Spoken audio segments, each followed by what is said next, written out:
Bienvenidos a otro episodio de Filosofía, Psicología, Historias.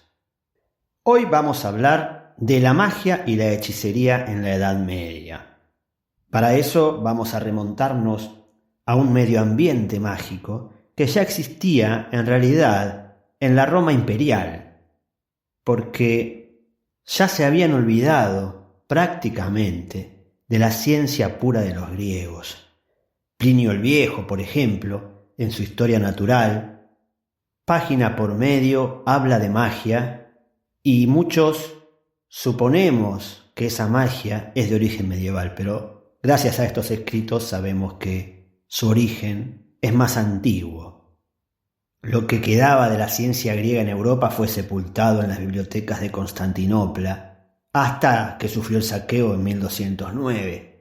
Pero la ciencia griega emigró a través de Siria al Islam e impulsó el pensamiento musulmán. Pero en Occidente fue la magia la que se impuso y no la ciencia.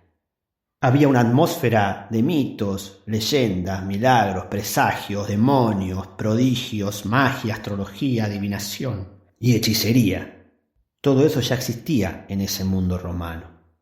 Desde el siglo VI al siglo XI, esta forma de relacionarse con la realidad era la que primaba en el mundo occidental. Por ejemplo, San Agustín creía que los dioses paganos, es decir, los dioses anteriores al cristianismo, existían como demonios en su actualidad y que los faunos y sátiros eran seres reales. Abelardo opinaba que los demonios tenían poderes mágicos por su íntimo conocimiento con los secretos de la naturaleza, y Alfonso el Sabio aceptaba la magia y sancionaba la adivinación mediante las estrellas. Una multitud de seres misteriosos en realidad y sobrenaturales habían pasado de la antigüedad pagana al cristianismo, y muchos no solo procedían de Roma, sino que también de los pueblos germanos, Escandinavia, Irlanda.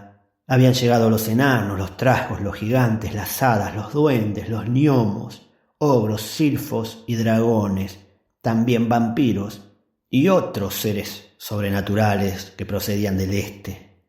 Los muertos se convertían en fantasmas que surcaban el aire, los que habían vendido su alma al diablo rondaban por bosques y campos como lobos, las almas de los niños muertos antes de su bautismo eran fuegos fatuos en los pantanos.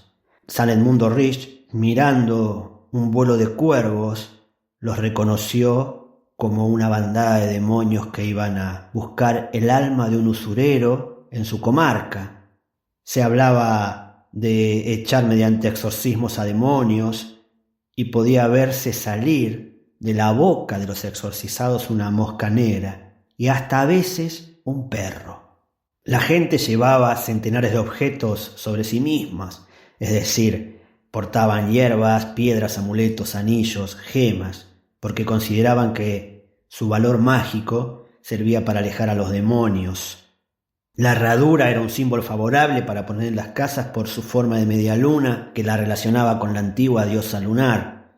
Los marineros y los campesinos miraban el cielo y la tierra y veían lo sobrenatural a cada paso. Vivían en ese medio vital y sobrenatural. Cuando alguien estornudaba, se pensaba que era de mal agüero y se conjuraba la suerte con un salud o un Jesús u otra expresión que fuera propiciatoria.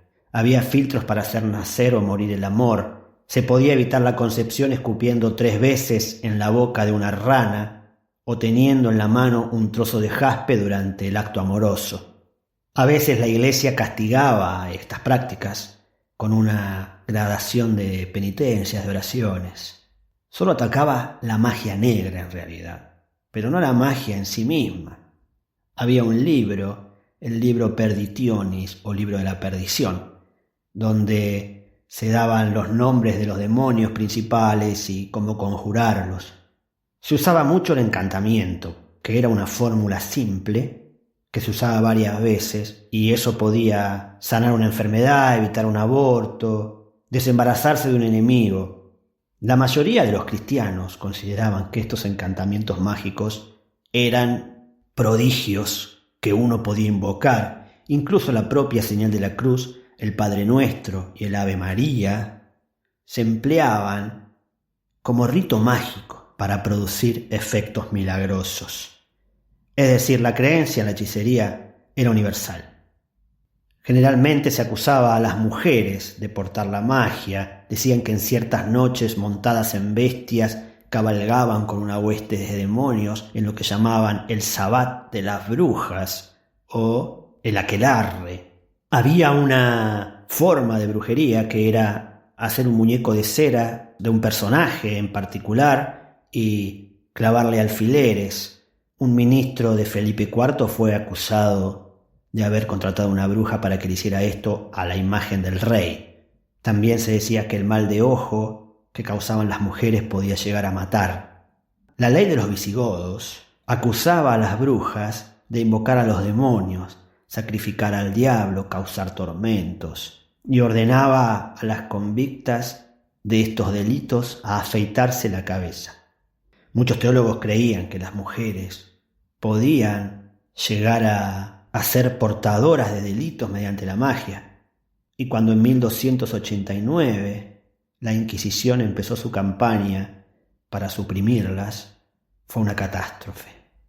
La medicina medieval era en cierto modo una rama de un ritual. Agustín creía que las dolencias de la humanidad eran causadas por demonios. Lutero estaba de acuerdo con él. Le parecía lógico, por lo tanto, curar dolencias con oraciones y epidemias mediante procesiones religiosas o construcciones de iglesias. Por ejemplo, Santa María de la Salute fue erigida para detener la peste en Venecia, y las plegarias de San Gerboldo, que era el obispo de Bayeux, curaron a la ciudad de una epidemia de disentería, según cuentan los cronistas.